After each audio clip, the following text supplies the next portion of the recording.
जळगाव जिल्ह्यातील भुसावळ तालुक्यात दुष्काळ सदृश परिस्थिती जाहीर करून 3 महिने होऊन देखील अद्यापही दुष्काळाचा निधी शेतकऱ्यांना मिळाला नाही। पीक विम्याची भरपाई देखील अद्याप प्रलंबित असल्याने भुसावळ तालुक्यातील शेतकरी हे आक्रमक झालेत। शेतकऱ्यांनी भुसावळ तहसील कार्यालयासमोर ठिय्या आंदोलन सुरू केले आहे।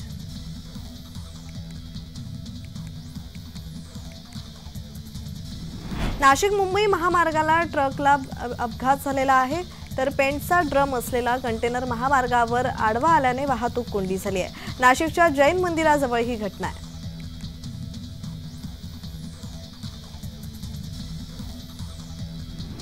सांगली पाटबंधारे विभागाकडून सिंचनाची मागणी वाढल्यामुळे कोयना धरणाचे दरवाजे उघडून कोयना नदीमध्ये 500 क्युसेक पाणी विसर्ग सुरू आहे। धरणातून एकूण 2600 क्युसेक पाणी विसर्ग कोयना नदी पात्रात सुरू आहे, तर कोयना धरण पायथा विद्युत गृहाचे दोन्ही युनिट सुरू असून त्याद्वारे 2100 क्युसेक पाणी विसर्ग सुरू आहे।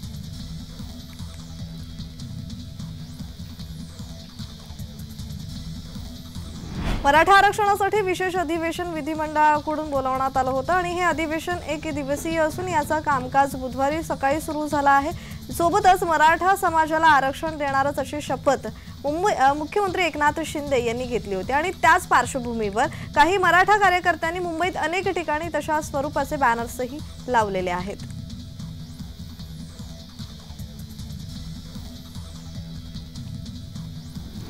पुणे पोलिसांनी कारवाई केलेली आहे। पुणे पोलिसांनी आणखी 550 किलोचा ड्रग्स जप्त केलाय। तब्बल 1100 कोटी रुपयांचं मेफेड्रॉन पुणे पोलिसांनी जप्त केलंय। दौंडजवळील कुरकुम MIDCतून हे ड्रग्स जप्त करण्यात आल्याची माहिती समोर येते आहे।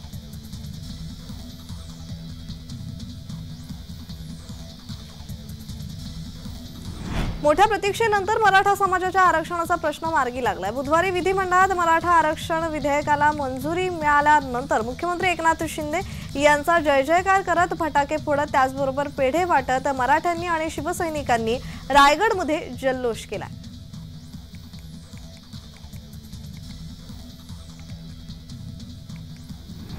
कल्पेश सतीश मिश्रा हा शेअर बाजारातून जास्त नफा मिळवून देतो असं ऑनलाईन आमिष दाखवून वेगवेगळ्या फॉर्मच्या नावाने वेगवेगळ्या चालू बँक खाते उघडून त्यावर लोकांकडून रक्कम प्राप्त करून लोकांची फसवणूक केली होती। या प्रकरणी आमगाव पोलीस स्टेशन येथे जून 2023 मध्ये गुन्हा नोंदवण्यात आला। त्या प्रकरणाच्या शोधात आमगाव पोलिसांनी मुंबई येथे राहणाऱ्या कल्पेशला अटक केली आहे।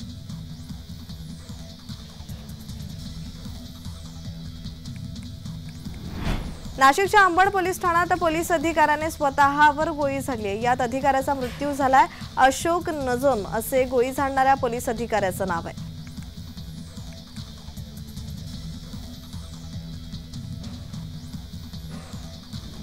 कल्याण कोळसेवाडी परिसरातील आमदार गणपत गायकवाड यांचे चुलत बंधू माजी नगरसेवक अभिमन्यू गायकवाड यांच्या कल्याण येथील कार्यालयाची 4 ते 5 जणांनी तोडफोड केल्याची घटना घडली आहे। पोलिसांच्या माहितीनुसार गाडी पार्किंगच्या वादातून 4 ते 5 जणांच्या टोळीने कार्यालयात शिरून कार्यालयाची तोडफोड करत कर्मचाऱ्यांना मारहाण केली आहे। या प्रकरणी कल्याण कोळसेवाडी पोलीस ठाण्यात गुन्हे दाखल करून 3 ते 4 जणांना पोलिसांनी ताब्यात घेतलं आहे।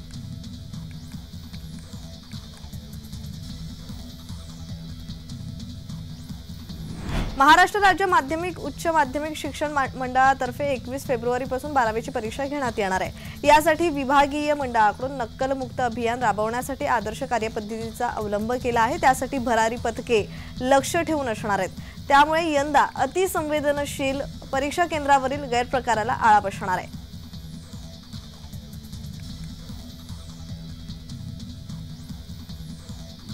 पर्यटनासाठी आलेल्या तरुणाचा छत्रपती संभाजीनगरमधील दौलताबाद येथे असलेल्या मोमबत्ता तलावात बुडून मृत्यू झाल्याची घटना समोर आली आहे। सौरभ तेजराव पवार असे मृत्यू झालेल्या तरुणाचं नाव आहे।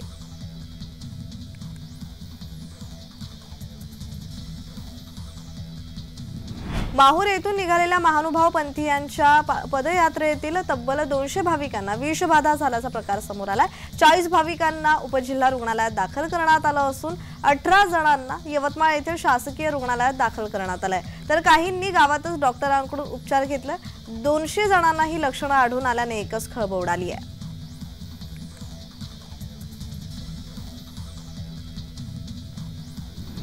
पुणे शहरात गर्दीच्या वेळी जड वाहनांना बंदी घालण्यात आली। शहरातील वाहतूक कोंडी सोडवण्यासाठी गर्दीच्या वेळेत जड वाहनांना प्रायोगिक तत्वावर अनेक ठिकाणी बंदी घालण्यात आली आहे। तर हा निर्णय वाहतूक पोलिसांनी घेतला, तर गर्दीच्या वेळी शहरात जड वाहनांना पार्किंगवरही बंदी घालण्यात आली आहे।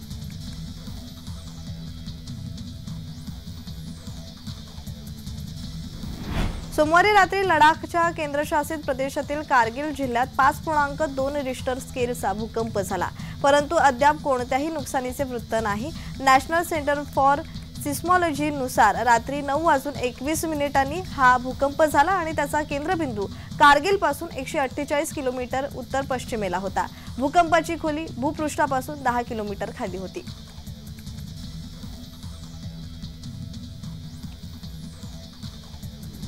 वाढवण बंदर विरोधी संघर्ष समितीची 22 फेब्रुवारीला रास्ता रोकोची हाक देण्यात आली। वाढवण बंदर संघर्ष समितीच्या नेतृत्वात बंदर विरोधी संघटना मुंबई अहमदाबाद राष्ट्रीय महामार्ग रोखणार आहे।